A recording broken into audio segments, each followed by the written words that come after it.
Every anime under the fucking sun has energy from your spirit. Another chance to talk about doylism versus watsonianism, you say? I'll be right there.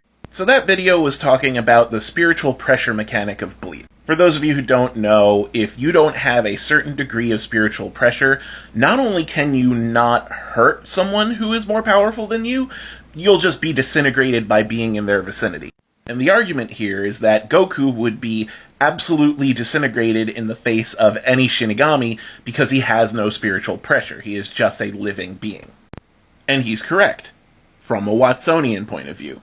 The Watsonian point of view only considers things in universe. In the Bleach universe, you have spiritual pressure. In the Dragon Ball universe, you don't.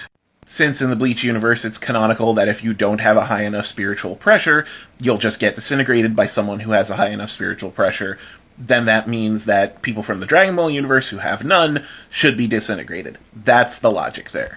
Now, from a doylist perspective, you would have to ask, what is the narrative function of spiritual pressure? And from that perspective, it serves the same function as ki, or chakra, or any of these otherworldly spiritual energies in anime. They are a power that is detached from physical strength, that is loosely tied to willpower, that can do magical, mystical, crazy things. And they all serve as sort of like a tier divider between threats. Someone with low spiritual energy can't really stand up to someone with high spiritual energy, the same way as someone with low ki or no ki cannot really stand up to someone with high ki and high power levels. And in that respect, they're interchangeable. So from a doylist point of view, yes, Goku can harm someone from bleach, because ki and spiritual pressure are interchangeable. To a doylist, they would say, well, spiritual pressure does exist in the Dragon Ball universe, it's just called something else. Because they look at these two things that are doing the same thing in the story and say, those are basically the same things. And the reason doylists feel this way is because there are a lot of narratives that say stuff like, oh, you can't damage this person unless you're special in some way. Like, look at Highlander.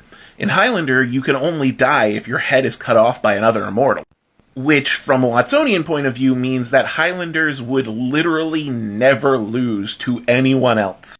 But a doylist would go, that's just a dude with a sword. Yeah, he's immortal, but he's a dude with a sword. He'll lose to a ton of different people. Once again, neither point of view is right or wrong. But what I do find interesting is that power scalers and versus battlers tend to flip-flop back and forth between Watsonian and doylists whenever it's most convenient for them. And this is in fact one of those examples. Someone will argue that Goku's feats prove that he is one of the strongest characters ever, and as soon as someone brings up spiritual pressure, they'll flip over to doylist and say, well, ki is spiritual pressure.